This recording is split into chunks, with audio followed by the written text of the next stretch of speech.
am good. I am super excited. This is a fun project that literally came about. So this is our first episode, people tuning in. So glad that you're here. We're going to have some fun talking about call center stuff, which is kind of a rare topic to be going on a live show, maybe a podcast. It's not hot, sexy topics that usually people would want to cover to get a lot of audience, but we're call center nerds, so we thought this would be super fun. No, absolutely. I couldn't agree with you more. And I think one of the things that stands out, especially about what we're trying to do today, is that there is nothing really in the mainstream for the market for call centers, for salespeople, for leaders, for call center managers, all the way up through the C-suite, including your frontline teams. And I think that was that's really where it kicked off, wasn't it, Jason? It was a conversation. We were talking about that. We were talking about the call center space. We researched podcasts, we researched live feed, and you got a mill amount. So we thought, you know what, let's jump on that bandwagon and let's help anybody and everybody in that call center industry, no matter who you are, or where in the world you are. That's the most important thing, right?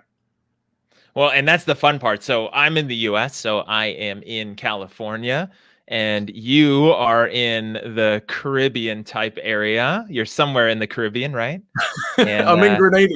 Hey, you wouldn't tell it from my backdrop, but I'm in Grenada, south of the Caribbean, working across the US and the UK mainly. But the good thing about it is it's all Zoom, it's all online, or face to face. Really, once COVID's disappeared. So we got some really good events coming up, especially when it comes to the call center conference with Catt and Catt. Now, this is the first episode in many to come, where we're going to be talking about all different areas, all different topics. We're going to be talking about training. We're going to be talking about recruitment, workforce, leadership, sales, HR, you name it.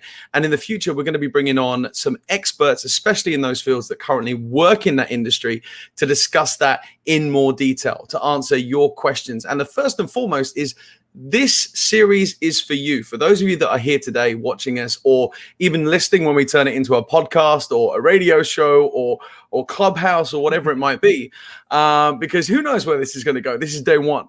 I think the biggest thing to remember is we are here to help you grow, help you become that call center hero. And that's the slogan we went with, because no matter where you work, there's so many different departments in that call center industry. You can't really focus on one key area. Sales is a given, 100%, but we've got customer experience to throw in there as well. We've got workforce. Nobody talks about workforce. So we've got workforce professionals coming on here. Nobody really wants to talk about HR, but it's coming on. There's so many categories. What else are we going to throw in, Jason? Well, I mean, there's the leadership, there's the training. I mean, there's just all these, the motivation, gamification, everything that goes into it that creates a successful, scalable call center operation. And the part that I love that's so fun is that we're both call center coach, trainer professionals, you and I. So on the surface, we technically do the same thing. Some people might say that we're competition going after the same market.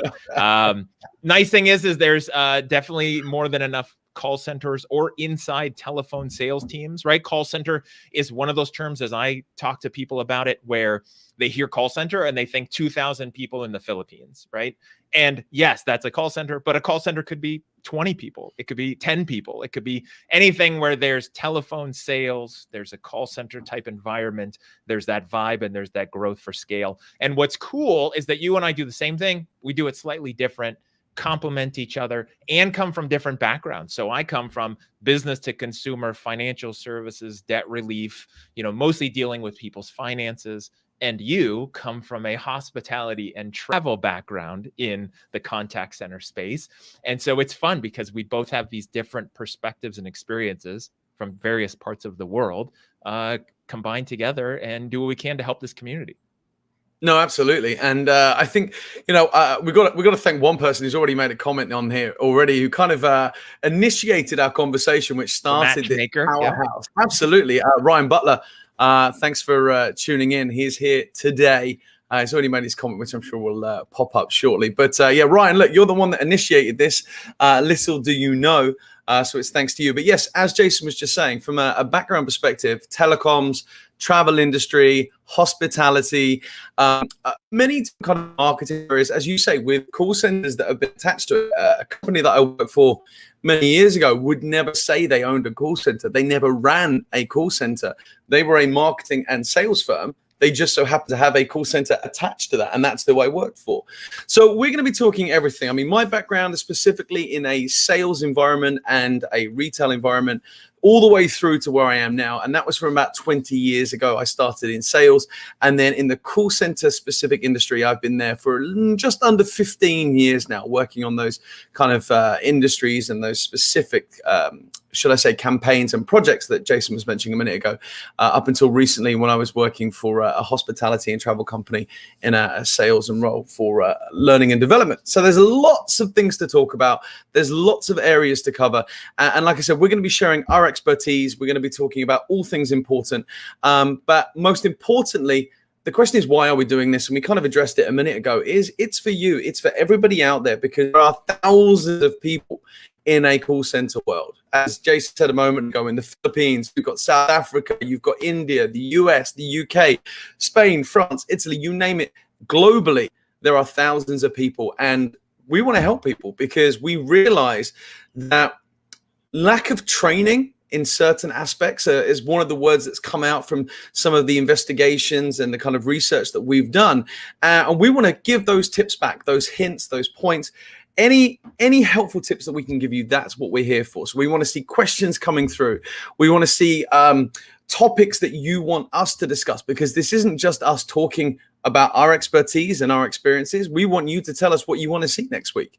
We want you to share with us what you want to see in future episodes. So that's why we're doing it. And there's a lot of benefits that are going to come with that, aren't there, Jason? Yep. And like Oliver said, so if you're watching this live, leave a comment like our friend Ryan did. Just say hello, say where you're from.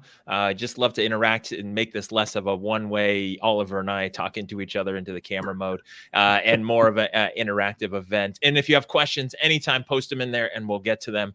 And our goal is to continue to improve this process, focus on this, get better at it, more interactive, add more things to it, and have some kind of focus where we know each week what we're going to talk about as kind of the guidelines, and then fill it in with your topic. So this week, for example, one of the things we want to start off with, which is, let's just say it's the big elephant in the room. And maybe it's not the elephant in the room because you can see the elephant. It's the invisible elephant in the room that nobody wants to even acknowledge that it's the issue, which is leadership. And it's leadership in organizations, in call centers specifically. And there's so many things for us to talk about. This might be the first of many weeks of talking about leadership and how it isn't going well, or what companies are doing wrong. Right, Oliver? No, absolutely. And no, I agree with that. I mean, I wouldn't necessarily say it's, what companies are doing wrong. I do agree with the sentiment. It's what they're missing out on. And I think that's one of the biggest kind of topics we need to address. Working with a number of clients, specifically since I started my own company, my own leadership and training and development company for the last 18 months. So I'm a little bit behind you in terms of tenure, Jason. That's where your expertise kick in.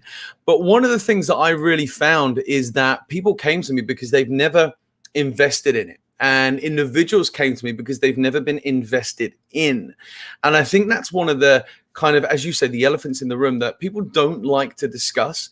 I worked with a client recently who came to me because they went to their manager and said, I need help.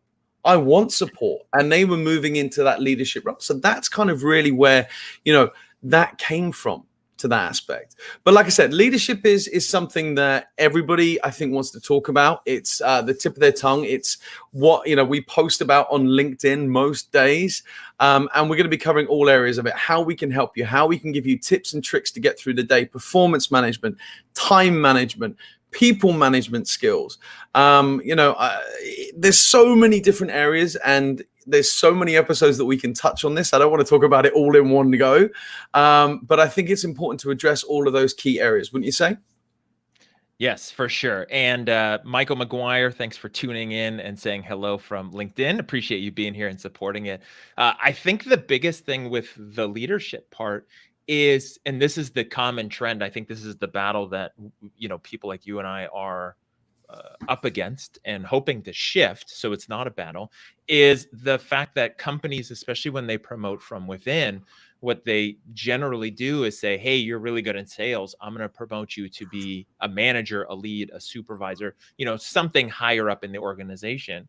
And with the premise that you're good at selling, which means you should be good at getting other people to sell. And so I'm going to abdicate leadership to you and just assume that you know what you're doing, which those are two different skills. Anyone that's heard me, especially in the last 12 months, has heard me talk about this many times, and it just keeps popping up where the organization just assumes that that person knows. And those are two different muscles, right? It's two different skills. Leadership, and I think it's three. I think leadership is a skill, management is a skill, and then selling is a different skill.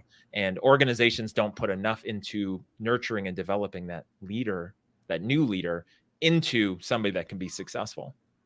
No, absolutely. And that transition is one of the hardest transitions that you're ever going to have to make, because either it's one of those kind of key areas that you just mentioned, and it's let alone it's jumping into that role and kind of running the day to day. If I jump back to my previous experience, one of the first times that I was ever promoted into a managerial role was because I was in the right place at the right time. I was in the department. Did I know how to manage people? No. Did I fail? Absolutely. And I hold my hands up about that. And I talk about it very regularly, especially on LinkedIn, that it's not always the right place to be in. The company didn't necessarily give me any training. They gave me support. That was great. They supported me in that role. They were there, if we, come and see us if you need any help, come and see us if you got any questions. But I was in training. So because I was in training, I should know how to people manage. If I've trained other people in that area, but I'd not done any management training back then.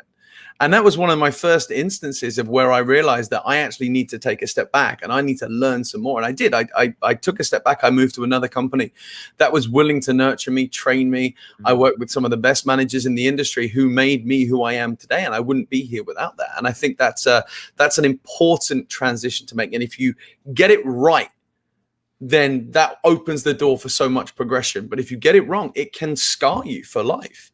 If it's like getting back on that bicycle. If you don't want to get back on, you're never going to be a manager again, and you'll continue working, and you'll stay on that front line, either in sales or customer experience or, any of those other departments that need people on the phones. You're never going to progress. And I think that's one of the big important things here that we really need to discuss, especially in that call center industry, is that initial transition and how we actually do that.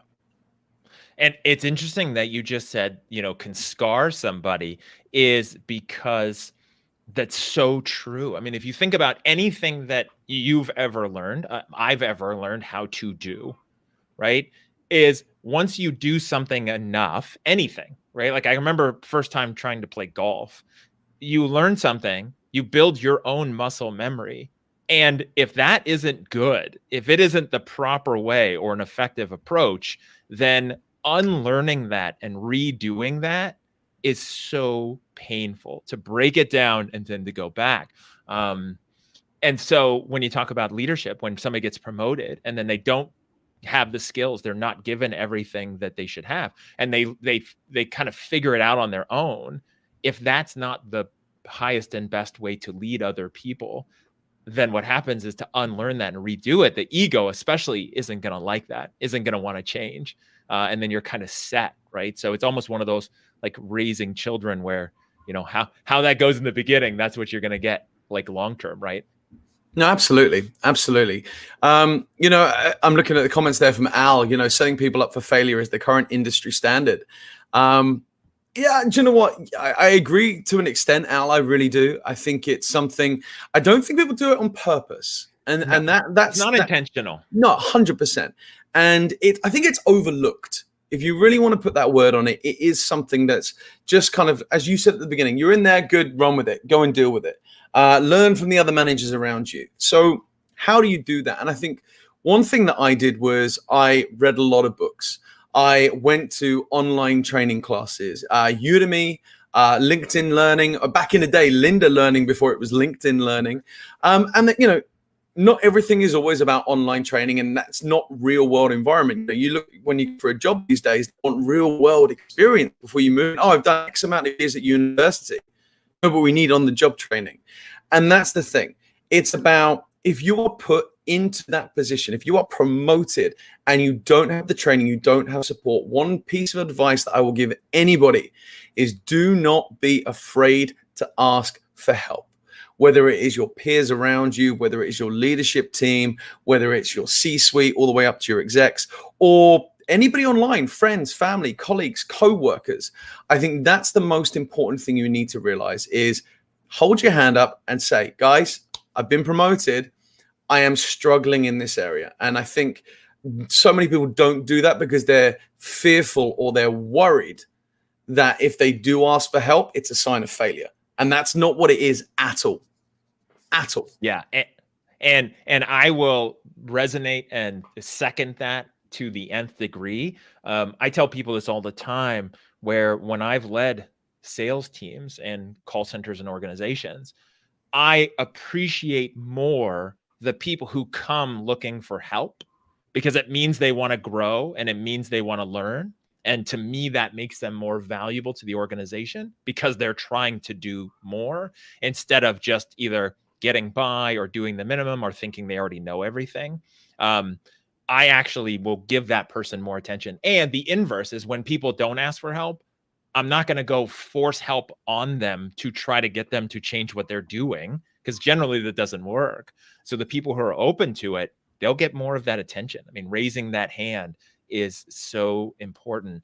And I think when you do that, then you take that in yourself.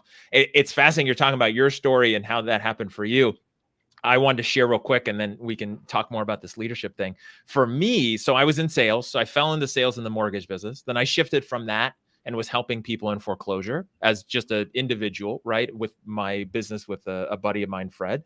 And then from there, I went to go work for a company, and they hired me and brought me on as the VP of operations because I didn't want to do sales. Remember, anyone who knows me, I'm a dude with a marine biology degree. I didn't want to do sales. I didn't like sales. I never, even in the mortgage business, which was the height of real estate and then helping people in foreclosure, I still didn't think of myself as a salesperson. As salesperson was something completely different in my mind. And so I went to work as a VP of ops because I didn't want to do sales. They already had their VP of sales. I was like, cool, let me just do the operations. Then that guy didn't work out. They let him go. And then immediately I become the VP of sales and operations. And oh, by the way, now I'm in charge of telemarketers and salespeople. Oh, and I need to build a script, and I need to do trainings, and I need to create everything because it's all failing and falling apart. And at that point, I had never been trained in sales, and I've never been trained in leadership, and never been trained in training, and then figured it out somewhat from there. And it's that common path, right? It's like, okay, you seem like you can do it, so go and hope that it works out, right? Well, at least they threw you in at the deep end. Super deep end. Super deep end. And then what happened from there is, because I had that experience, every company I went to work at figured I just knew I knew what I was doing, and they hired me to then build and fix the sales teams. What I realized is I've never received management training, and I've never received sales training in all of my career. No organization. I'll send you my sign-up form so I can train you. What's that? I said, I'll send you my sign-up form so we can do some training together. It'd be good. I don't know. Who knows? Maybe I don't even know what I'm doing. But it's fascinating because it's like you, right? It's all self-taught. Had to figure it out, especially on the leadership side. And that's one of the big things. I know I do what I do, and I know you do, is to help others not have to learn the hard way, right? Not have to fail, go through that process, help them succeed, and then scale, right? Absolutely. Absolutely. I think that's one of the reasons why a lot of companies implement a really good learning management system. You know, there's a number out there. I'm not going to talk about specific brands, but there are some really good platforms out there that companies can use that are really priced at a great price point per head. And if you have the right content on there, you can really make a difference. And I think, when you make that difference, you put leadership content in there, you put sales content in there, you put videos in there. But one thing I'm going to be brutally honest about is don't fill it with nonsense just for the sake of saying, I've got all of this content on a platform, because it doesn't work.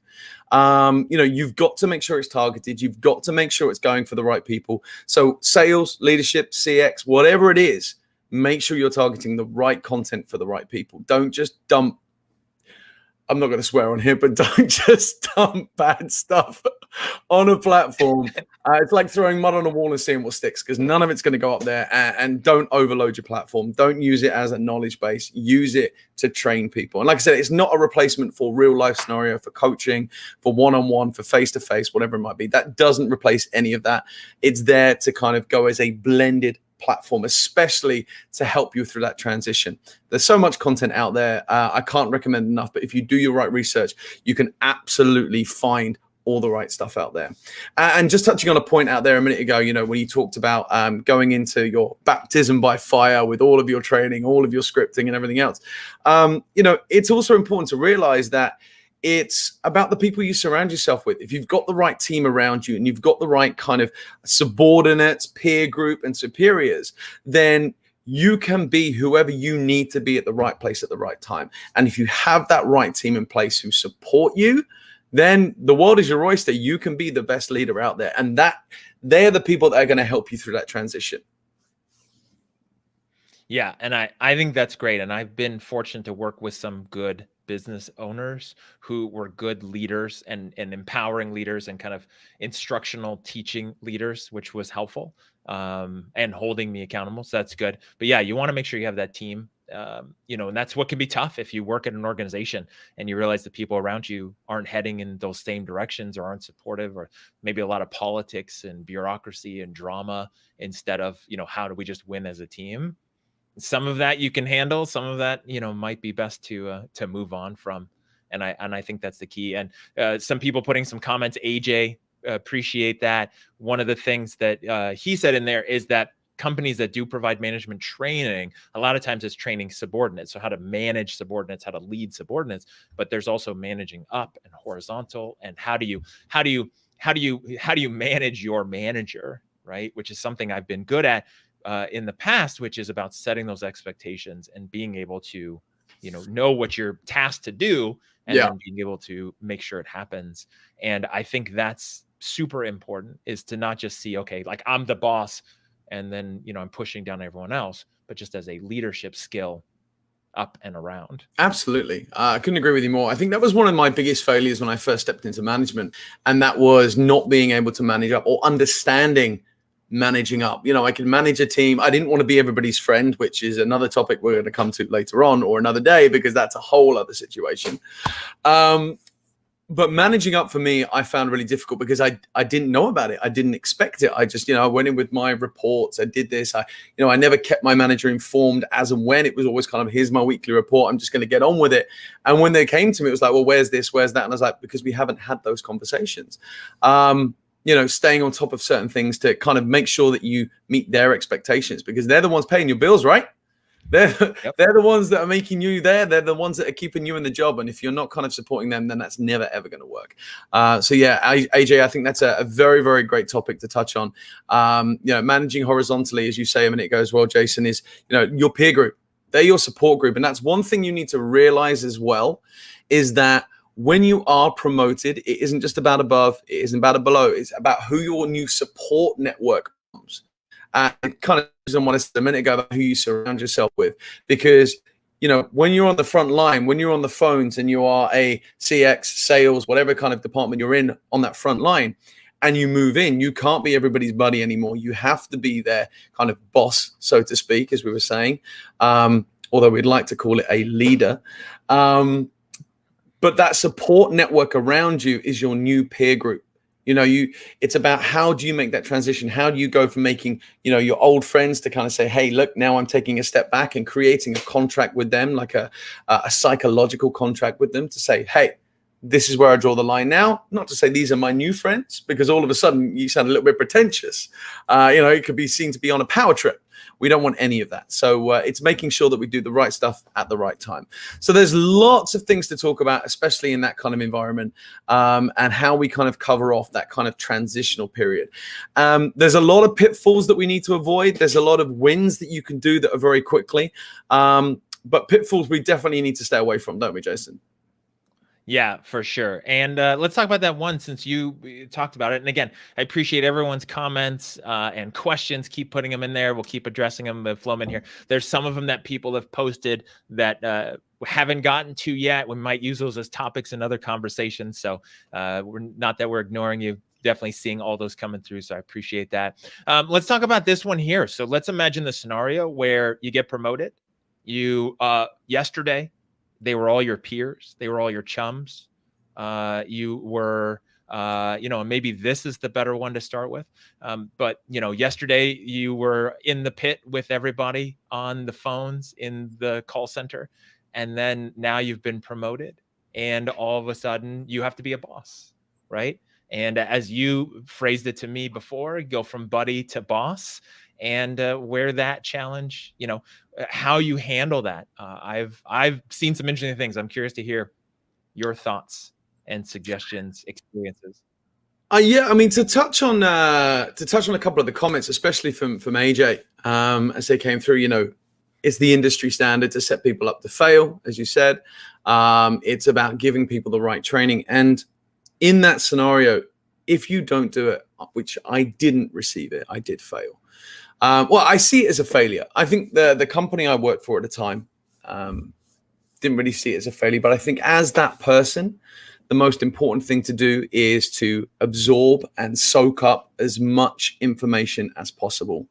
Learn from the people around you, to learn from your superiors, sit in with them, and make sure that in that scenario and in that environment, you are asking them for help when you need it, as I said a few moments ago.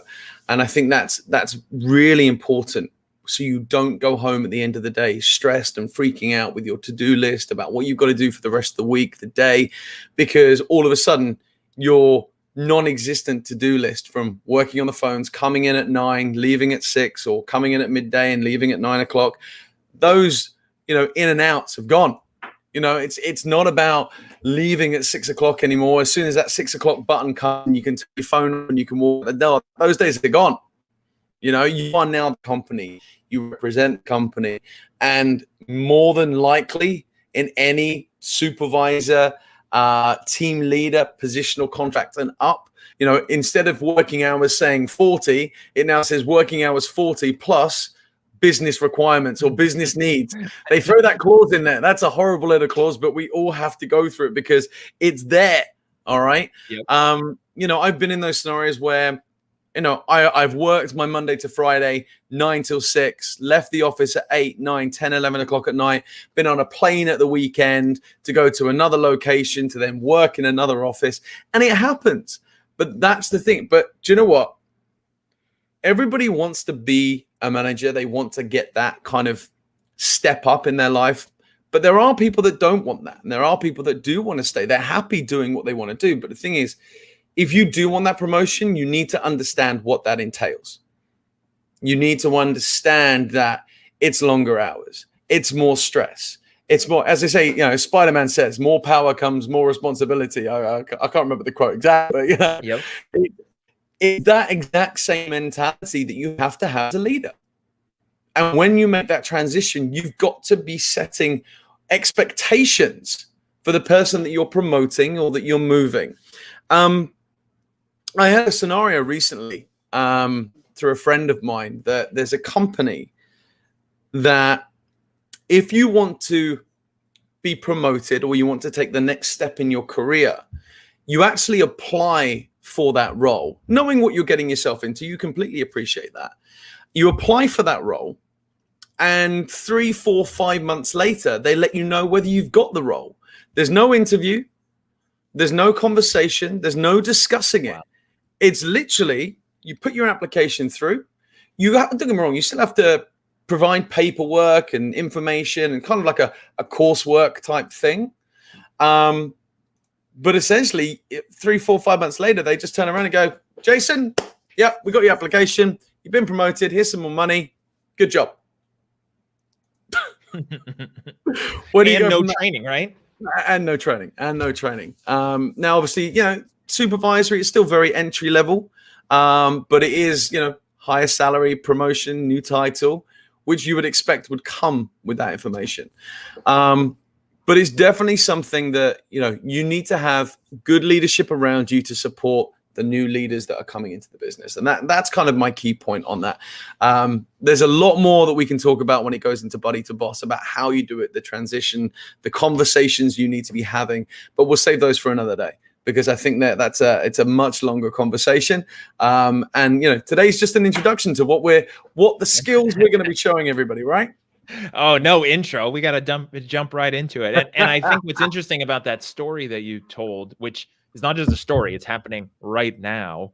In fact, people are waiting for those decisions to see if they're going to get bumped up without interview or process, is that, when I hear something like that, it's when a company is essentially saying, like, we're going to promote you and we don't need to interview you. Don't we need to talk to you? We're just going to look at your stats as a salesperson. We're also not going to give you training or guidance once you get up there, because we just assume that you're going to know what you're doing. And again, abdicate the supervisory role to you and just assume that you know how to supervise as well as you know how to sell, right? Which is ineffective. Because again, most and the reason why is that most people, I'll say it, as humans, we are all designed with a brain that's focused on our own survival. All that matters is our own survival and getting what we want in life, right? And living long enough to procreate and expand our genes and to thrive and move on in life, right? And so what happens is that part of our brain thinks that because we view things a certain way, that everyone views things a certain way, and everyone sees the world in the same exact way we do. And what happens is, if you're not careful and if you have that perspective, you get moved into some kind of leadership role. You just assume that everyone's motivated by the same things, afraid of the same things, excited about the same things, will work as hard in the same ways that you did when you were in that position. And the problem is that everybody is actually different. Everyone thinks they're special and everyone else is the same as them, but then everybody thinks that too, which means everybody wants to be treated in a different way. No, absolutely. Couldn't agree with you more on that one. And just to touch on a couple of comments that have just come in there. Looking at, Rich, from Rich, can't remember the last time I worked normal hours, but I wouldn't change it for a minute. Empowerment and making a difference is the motivation. Absolutely. 40 hours a week, Monday to Friday, 9 to 5. Those days are gone. I think although I have been speaking to a lot of people that now have mentality that now they're working from home, they do have a bit more of a work-life balance. They're still working the same hours, but they can throw the laundry. Hey, I got a wash on right now. It's going, but you have that normality in that sense, and I think that's one of the big things to really kind of make a difference, and you have to expect all of that. So there are a lot more leadership pitfalls that come that way. I think, as you've touched on, we talked about managing up. I think that's a big area. It's making that right transition. I also will always live and die by one quote. And this was a quote that was given to me by a manager going back, 2010, probably earlier, but that's 2010 is the year that I remembered it. A call center that I worked for about 3 or 4 years. And that was that when I took my step up, it was, if you can't measure it, you can't manage it. And that's a really big metric. And that is stuck with me, that quote, through thick and thin. And that goes for every single department, every single leader, no matter who you are. And I remember then going to my next manager as I left that company and saying, well, I work in training. Training doesn't really generate revenue. He asked me that question. He said, what revenue do you bring into the business? And I sat there very early doors, in my early call center career, going, training doesn't bring in revenue. What are you on about? I train people. And then I sat there and he explained it to me in more detail. And all of a sudden, my brain started to tick and I started to realize about how we really do make a difference, how training creates the foundation for revenue, how it creates the motivation for increased revenue.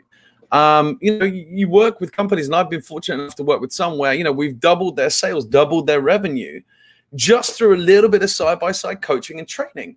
And that wasn't to the frontline agents. That was to the supervisors and the managers.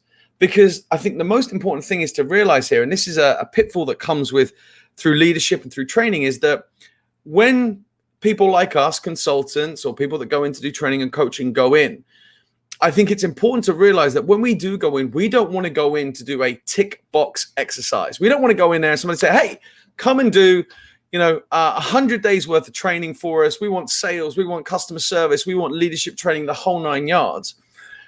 And then I step away, and then all of a sudden everything's back to normal. We don't want that. And that's, I think, the big thing to realize when it comes to a pitfall. So for me, my kind of transition into this piece is, when you are training your leaders, when you are training that, the biggest pitfall you can avoid is make sure that you embed and you create long-term sustainability for your leaders so that they're able to continue the training methodology, the coaching, the leadership skills, whatever content it is.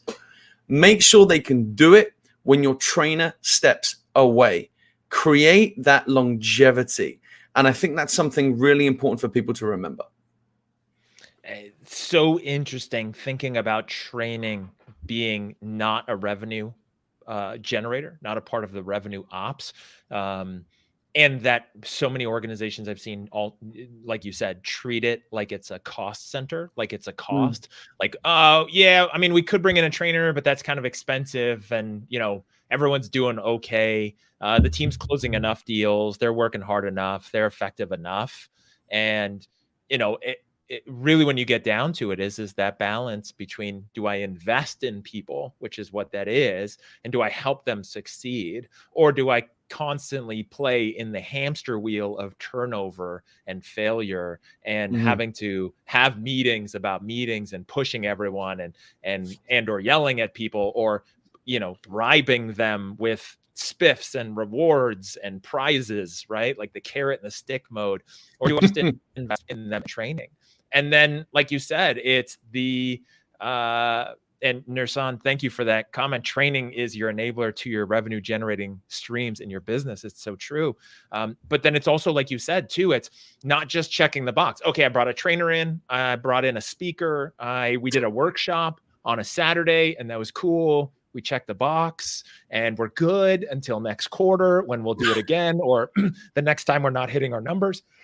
But the problem is that's kind of like a good movie where, hey, that was a cool movie. By tomorrow, you've moved on, right? It doesn't matter. And what you want, instead of giving people fish, is you want to teach them to fish. And like 100%. You said, like, how do you coach the coaches, train the trainers, help the managers manage, and give them the tools in the toolbox? What I've seen why a lot of organizations don't do that is because they've had turnover and they don't trust their people to stay. They're afraid to invest in them because they're thinking, I'm going to invest in them and teach them these new skills, and then they're just going to leave me like the other ones have, and then I've wasted my money on them, right? Yeah. And it's this whole chicken and the egg debate. No, do you know what? Absolutely. And I think you hit the nail on the head there. Is they don't trust their teams. That's one of the biggest points, because they don't trust whether they're going to go or whether they're going to leave. And they think, oh, I've just spent, 50,000, 100,000, 200,000 on bringing a trainer in, and now these people are going to leave. But I think it's, again, I can't remember quotes today, but it was, I think it was Richard Branson who said, something along the lines. I should always have like quotes on this other screen right here so that I can reference them during this next session. Week. We'll get better. 100%. But it was like, along the lines of, we train people to keep them. Eventually for them to move on and learn. Whereas, if you don't treat them, you're going to end up keeping a bad employee. You give them new skills so that they can move on. And I think that's one of the big things is you expect people to leave. People aren't going to stay in companies forever. That's not to be expected. And I think when it goes back to bringing these trainers in, I think it's also important to note that trainers that you bring into your business or that you hire to be your resident trainers, or external trainers that you bring in, as you say, whether it's TikToks or whether it's something that you're actually going to be doing, is these trainers need to know your business. If they don't understand what you do, if they don't understand the departments that they are going into, I feel like I'm giving tips away to companies to hire other experts other than us two here. So this is what you need to ask somebody to hire them, right? Although we're not doing that for this reason, but you need to make sure that these people know what they're talking about. And if they came in, for example, and they're working with sales teams, what are the sales channels? Is it phone? Is it inbound? Is it outbound? Is it e-chat? Can they deal with all of those different streams and all of those different channels? And I think it's really important to understand that, these people know what your business is about. They know your product. Now, they don't need to know your product inside out. That's something you're never going to know as well as the people that work for your business. But they need to have an understanding of your product, but more importantly, how your channels, how your streams, how your revenue is generated, and can they talk about that and give examples? I recently witnessed a sales trainer. I was asked to kind of view some training and watch them go in and very off the shelf, out of the book, generic training. No role plays, no back and forth, no testing the waters to see if they can actually talk about their products. And that's a different type of training. And that stems away from the tick box and the checkbox that you were talking about just a few moments ago. Yeah, what you're describing sounds more like lecturing, like in public school, where it's like, hey, I'm the smart one and you're the student, and I'm just going to teach you these things, and hopefully you absorb it and use it. Yeah, I found that quote. I put it up on the screen. Not sure if you saw it, but Richard Branson's quote: train people well enough so they can leave, treat them well enough so that they don't want to. Thank you. I'm glad you told me that. I remember. I think one of my, if I remember correctly, the last company I worked for, and that's kind of why it came to mind. It's actually on his wall. It was a black and white photo, I think. And it was on his wall. I think he signed up here. So if he's here, he knows who he is. But it's on your wall, if I remember. So message me if it's there. Still. And that's a great quote. I've never heard that quote. I've lived by something like that with that philosophy. And the thing is you've also got to understand that if somebody is going to move on, they're going to move on, but you can't let that stop you from giving that person and your whole team everything possible. Because what happens, like you said, is that if you don't give them everything and they don't get better, then you're stuck with a really crappy employee. Yeah. Right? Which would you rather have? A good employee who has a good impact that moves on potentially, or a crappy employee that just never leaves until you fire them? Yeah, 100%. Or unlike some companies, if they do have that problem, they just move the problem somewhere else. Yes. Which other department department can I stick them in? Where else can I move them? And that's another pitfall as a leader, right? If you have somebody, and I'm not saying that, if you have a bad employee, but if you have somebody that is working for you that isn't doing what you want them to do, or you struggle to communicate with, or you just don't bond with, right? First of all, there is probably always something somewhere within the organization to place these people. I think, as far as I'm concerned, I think everybody's always got skill. You might not just bond with them. Okay. Yeah. So, look for those skills. If you feel that you want to get rid of somebody as a leader, look deeper than that and say, right, do you know what? Can I move them? Do they have skills elsewhere? Have a conversation with them and see if you can migrate them somewhere else. If there is nowhere for them to go, don't just palm them off on another supervisor or another leader. Don't just say, oh, they're great. See you later. Because that doesn't work, because you are just moving the problem. Deal with it head on. Don't be afraid to have those crucial conversations. Crucial conversations are very difficult to have, but we all need to have them. And that, again, is another topic for another day when we talk about how we overcome the situations for conflict or difficult conversations about how we have those people, because nobody likes to do it. Everybody gets nervous. I've seen people start shaking. I've shook. All right, I've got nervous when I've had to sit down with somebody, because it's not the nice thing to do. No, And you don't know where it's going to go, right? Could lead to something unpleasant, could lead to drama. When we get to that difficult conversations, I've got some stories about, terminating people, and the ones that I thought were going to go really bad, and then the ones that I thought were going to be fine that then ended up going really bad. So, it's always interesting. But one thing before we wrap up today, because now we have a ton of topics we're going to cover. Appreciate everybody coming in, and the comments, and people, leaving the questions in there. Love it. It's super fun. But one that I wanted to address before we leave, because it kind of plays into this, and it might segue to other topics later on, is Ryan, our buddy Ryan Butler, put a question in there and said, how important do you think having a high emotional IQ, high EQ plays in being in leadership, and obviously being a good leader or an effective leader? What do you think? Do you know what? I think it's very important. But there are skills you can learn. There are characteristics of who you are that you're built with and that you bring through from birth.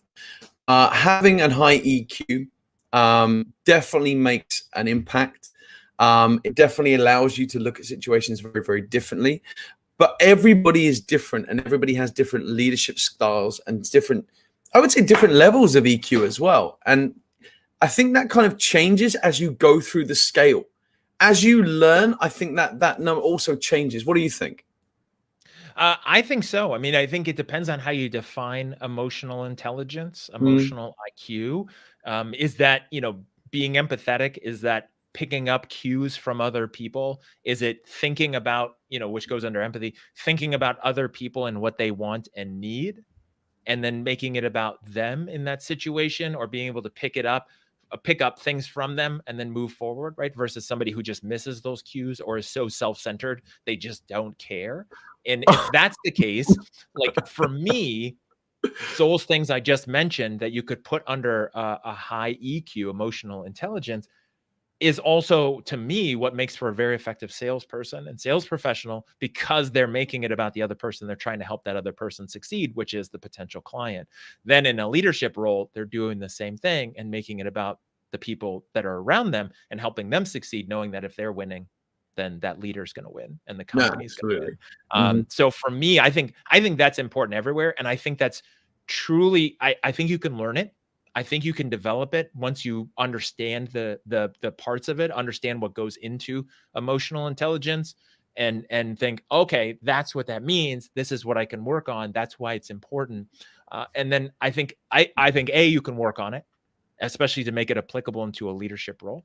And then B, I think it's something that you have and you can apply to everywhere. And that's so important. And obviously, is going to make the difference in everything that you do. Yeah, no, absolutely. And also looking at Nurson's comment just a few moments ago, high EQ is essential, but you need to have control over your EQ. And then the second message saying it should not control you. Absolutely. Absolutely. 100%. And the thing is, I've worked with people that have had high. I've worked with people that had low.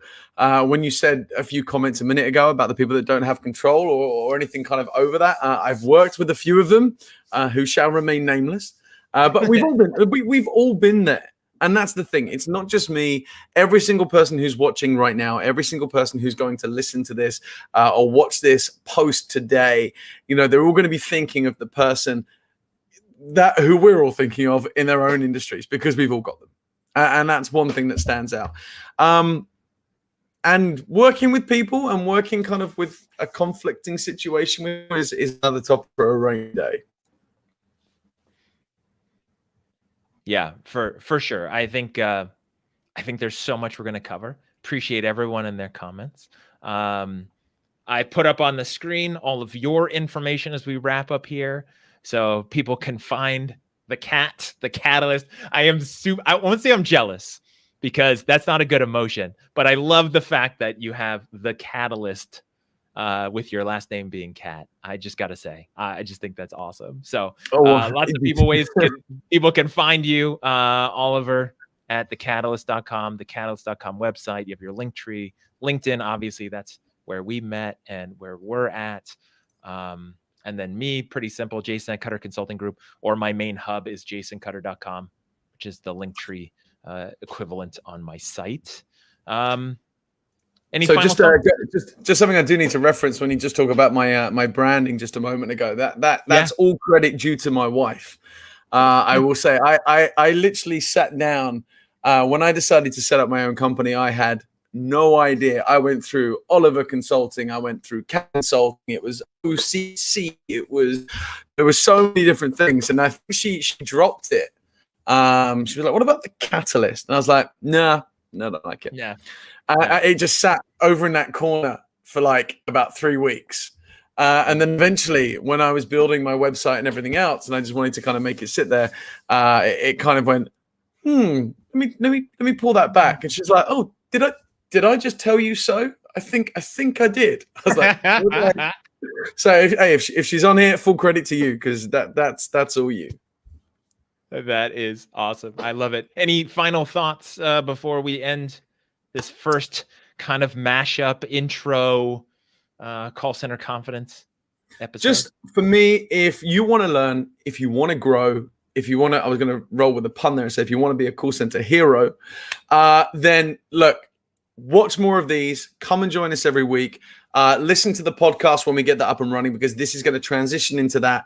And who knows where this is going to go? You know, are we going to branch out to more platforms? Are we going to give more topics? And like I said, this is for you. So if you're watching, if you're listening, if you're watching this post recording, make a note of what you witnessed today, take it down, come to the next session and write your comments, write your questions, and we will do our best to answer them. We are going to have the best in the business going to be joining here. There are people in this comments column right now that I'm seeing that we're going to have to invite some of you up here, because you guys have got the skills, you've got the knowledge, and you guys are going to be coming in here. Some of you I've worked with for many years who I know are still in the call center industry and doing very well for themselves. So these people will be coming on, and we want to be hearing from you. And like I say, don't be afraid to message us separately, LinkedIn, Facebook, Instagram, whatever it is. We will answer your questions, and we are here to help. That is what this is. We are here to help you. What about you? I appreciate that. And yeah, like Oliver said, the goal of this is to help everybody and share this knowledge, share information. It's not a sales pitch for either of us. There's no big call to action. If you're wondering, okay, where's their big call to action and sales pitch? You know, there isn't one. Obviously, we want to share, and if we can help anybody, we would love to. But in between episodes, when you catch this, find us both. LinkedIn's the easiest, I know, for both of us. We'd love to hear it, and ideas and topics. We have the benefit of seeing lots of organizations from the outside third-party perspective. And I always love hearing from people who are currently in organizations and what they're seeing face-to-face in their mode every day. And so topics you want to talk about, challenges you have, successes. And then, like you said, at some point what we'll do is we'll expand this. We'll have more people in here using this platform that I'm using for this. We can have a whole bunch of people in here and just make it a fun party talking about call centers. So we'll see where this show takes us. No, and 100%. For everyone, make sure to tune in. So we're going to do this Wednesdays, 10 a.m. Pacific, 1 p.m. Eastern, 6 p.m. UK time for all of Oliver's UK buddies and tribe in that area of the world. And just to add very quickly, obviously, because it's still centric to the US and this side of the world where we're both based, center is spelt with an ER, just obviously for the Brits letting you know. We do know that it is normally spent RE. That was on the poster originally before Jason actually said, well, can I have one with the US spelling, please? So we just went with the center rather than center. And since it's my StreamYard and it's my LinkedIn Live, I went with the center banner. No matter what, I am an only child, and I do like things my way sometimes. But yes, center. And again, we bought some URLs. There's some websites to come. It'll be super fun. Thanks everyone for joining. Thanks Paul, Rich, Fred, Stacy. Good to see you. Yasin from Morocco, Nursin. Thanks everyone for joining. Al, Oliver. Thanks for kicking this off with me, inspiring this to happen, and then having a lot of fun. I appreciate it, and I'm excited to doing this, many, many times. Yeah, keep it in the calendar, guys, and we'll see you next week. All right, that's it. Thanks, everybody. Have a great day.